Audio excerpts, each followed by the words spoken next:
сама рисует. Все прошивки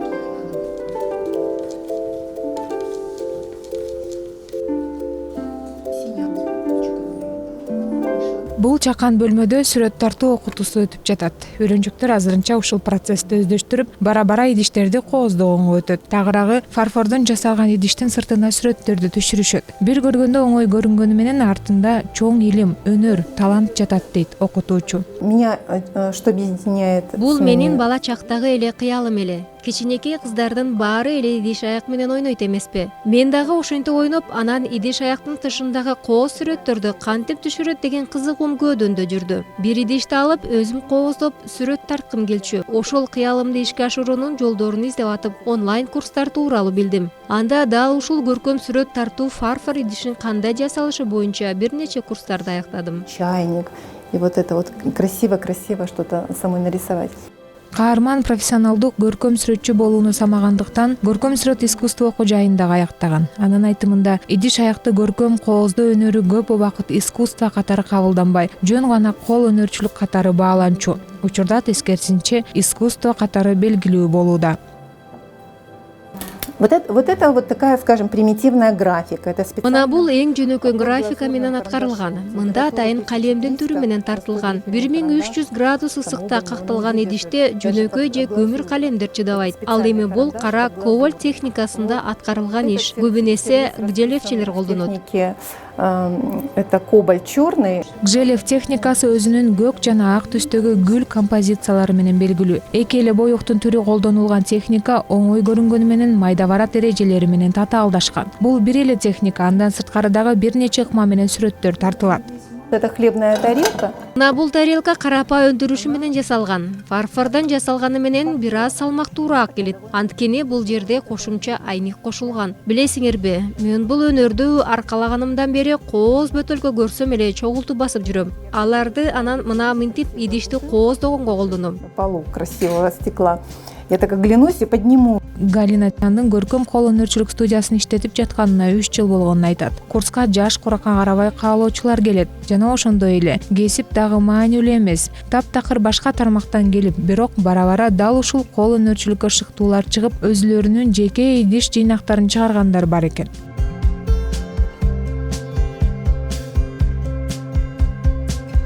Лариса Обухова учурда 65 жашта. Кесиби боюнча инженер. Өмүр бою техника жаатында эмгектенген пенсионер учурда чыгармачылыгын өркүндөтүп жаткан чагы. Ал сүрөттү бала чагында мектепте окуп жүргөндө тартпаса, андан бери бир топ жыл өткөн. Ал эми бул студия анын сүрөткө болгон шыгын ойготуп, учурда курстун таланттуу сүрөтчүлөрүнүн бири болууда. Ал түстөрдү чеберчилик менен айкалыштырат. Дома, конечно. Мен үйдөн дагы сүрөт тартуу менен машыгам. Башында жакшы өздөштүрө албай жүрдүм. Талбай аракет кылып 101 жолу дегенде сүрөтүм окшошту. Азыр 4-чү гүлдү тартканды үйрөнүп жатам. Бардыгы эмгекти анан каалоодон болот экен. 4-й цветок я научилась рисовать.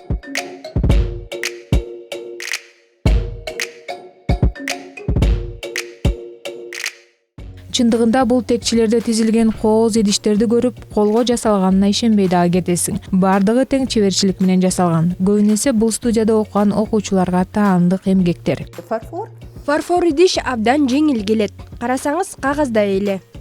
Жеңил келгени менен бул жука идишти жасоо бир топ машакаттуу келет. Анткени алгач фарфор идиштин формасын суюктуктарды аралаштырып, атайын формаларга коюп калыптандырып, андан кийин атайын мешке салып, бир нече сааттан турган кактоодон өткөрөт. Аны тыкыр көзөмөлгө алып, убагында алып чыгып, же градусту так сактабаса, брактар көп чыгат дейт кол өнөрчү. Андайда бир нече сааттык эмгек текке кетет.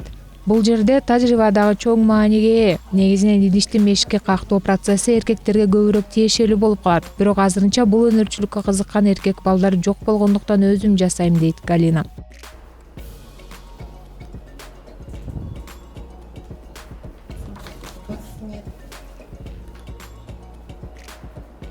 Ал эми Ирина Черепанова бүгүн биринчи жолу келген. Өзү шаардын мектептеринин биринде мугалим болуп эмгектенет. Жумуштагы ызы чуудан чарчап келсең, кадимкидей эс алат экенсиң дейт ал. Сүрөт тартып атканда бардык негативдүү ойлор өзүнөн өзү жоголуп, бир гана сүрөткө бүт дитиңди бурасың. Бул бир жагынан ден соолукка да пайдалуу болсо, бир жагынан өзүнчө бир өнөрдү өздөштүрүп атабыз деген оюн айтат. Научиться самой. Буга чейин мен эч качан сүрөт тарткан эмесмин. Биринчи жолу колума калемди кармап жатам. Өздөштүрүүм жакшы, кадимкидей таасирлендим. Окуумду улантам деп чечтим. Өзүм балдарга сабак берип жүргөнгүнмүн. Бирок өзүң окуган абдан жакшы экен. Ынтызарлык менен киришип жатам.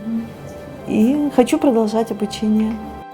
Көбүнөсү мындай идишти белекке берүүгө алышат, бирок баарынын эле капчыгына туура келе бербейт. Анткени колдонгон материалдын көбү буйрутма менен алынгандыктан баалары жогору болот. Алсак фарфор материалы Украинадан алынат. Ошондон улам 2 чыныдан турган сервистин баасы 500 АКШ долларын чапчып калат. Ага кошумча эмгек акы дагы кирет. Бирок анткени менен бул көркөм өнөрдү баалап, атайын идиш жыйнактарын чогулткандар же жөн эле баалачулар кардарларымдын катарын үзбөйт дейт кол өнөрчү. Татын Азандай, Гүлчөрө Казымкулов, эл көрсүн.